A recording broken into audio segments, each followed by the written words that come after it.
Now that we have a clear indication where the project is heading, we can begin to code. There are many wonderful software programs available to create websites. Coding is so basic. All you really need is a text editor. There are free HTML text editors such as Notepad++ and Coffee Cup. I prefer to use a WYSIWYG editor such as Dreamweaver.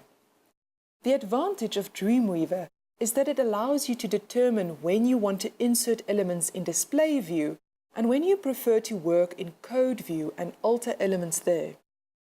It also helps that you don't need to memorize all the code off by heart, since Dreamweaver will interpret that and insert it for you. Once Dreamweaver is launched, it will display the welcome screen.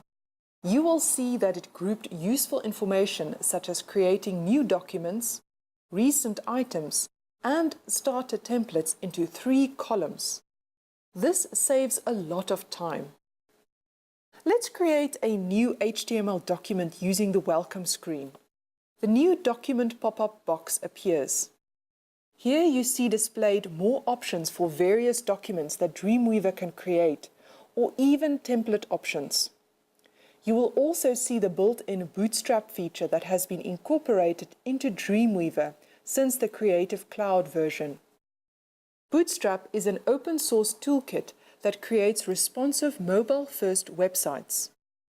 We won't focus on Bootstrap in this course since we want to lay the foundations of HTML and CSS coding knowledge first.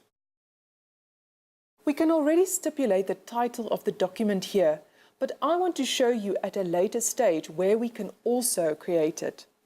At this stage, it is important to ensure that the doc type chosen is HTML5. Click Create. When you are familiar with any other software program from Adobe, the interface of Dreamweaver won't be too foreign. The main menu bar is located at the top. Under File, you will find Creating New Documents and the Opening of Documents, as well as the various Saving of Documents options.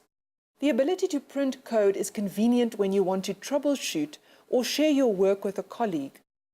Then follows Importing, Exporting, and Viewing options. Under Edit, Undo, or Redo the previous action, as well as Copying, Pasting, and Selection options. These are all similar to the other Adobe programs. Under View, you will find various display and viewing options, as well as the ability to set the ruler, grid, and guides. You will use this often. You will also use the Insert options frequently. Here are the various options of elements you can place on the page. This includes div tags, images, headings, paragraphs, lists, links, HTML elements, as well as others such as Bootstrap and jQuery elements. Later on, you will see how we insert elements.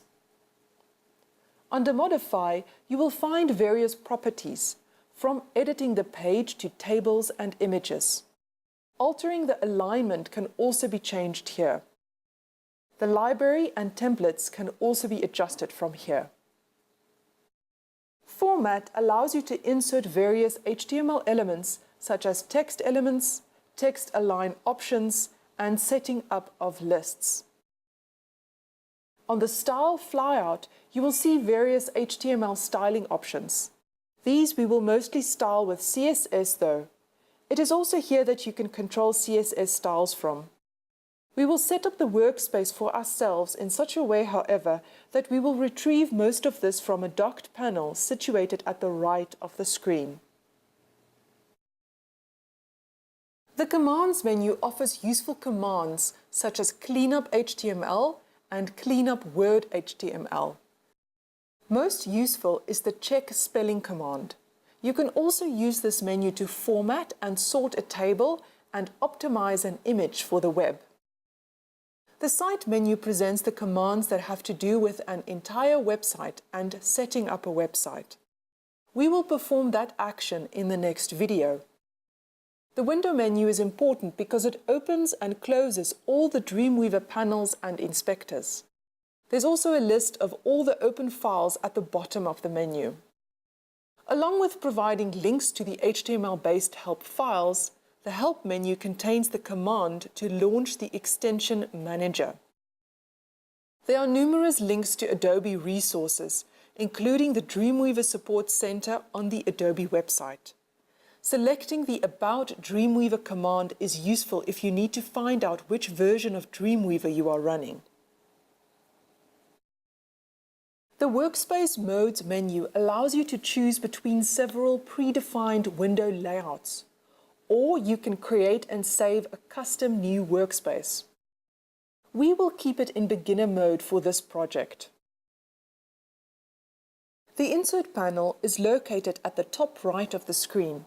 It contains options for inserting web page elements such as images, tables, forms, and hyperlinks. All the commands in the Insert panel are also accessible from the Insert menu. The Insert panel has a drop-down menu at its top, which enables you to choose from available categories.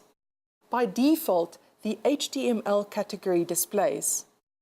Some of the objects in the Insert panel are drop-down menus that organize a group of related objects. For example, the heading group. You can choose from the drop-down menu the relevant heading you need.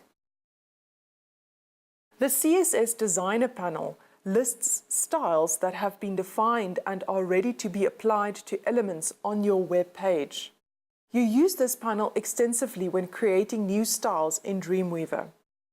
This is where you find the icon buttons used to create new styles and where the style attributes of the styles display. You also use the Files panel to manage the website project you are currently working on.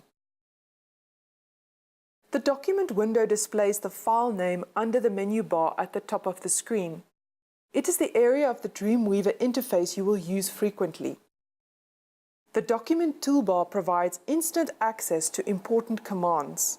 The three buttons on the left of the document toolbar enable you to toggle among Code View, Split View, which displays both simultaneously, and Live View. Live View interprets the design view into a read-only mode that presents your site as if it were being viewed in a real web browser. The Live View makes it possible to preview advanced effects without launching a web browser. The web page title is important because it affects the ranking of your page in many search engines, such as Google. You will use the Preview and Browser icon button frequently, since it is the best to see how your code will react in a browser offline. The Dreamweaver document window has a status bar along its bottom. It contains Tag Selector, the Bug Error Detect, Live Preview in a browser, and Window Size drop-down menu. The Tag Selector in the lower left corner of the document window provides easy access to the HTML tags involved in any object on the screen. The Window Size drop-down menu lets you recreate a target screen resolution by resizing the document window. You always want to make sure that your design looks good at a low and high screen resolution. With the Window Size drop-down menu, you can quickly resize the document window to view the approximate amount of screen real estate you have at a particular resolution. The Property Inspector displays all the properties of the currently selected element. It changes depending on what is being selected and displays appropriate properties that will be helpful for you as you alter and design elements. For example, when text is selected, the Property Inspector presents text properties, and when an image is selected, the Property Inspector presents image properties. In Dreamweaver Creative Cloud, there is also another toolbar located at the left of the workspace. Here are many options easily accessible to make your code more streamlined and efficient. I haven't shown you nearly all the properties and commands Dreamweaver is capable of. This is merely an introduction, and I covered most of the panels and commands you will use most often in this initial first project. As your skills grow, you will become familiar with the other commands.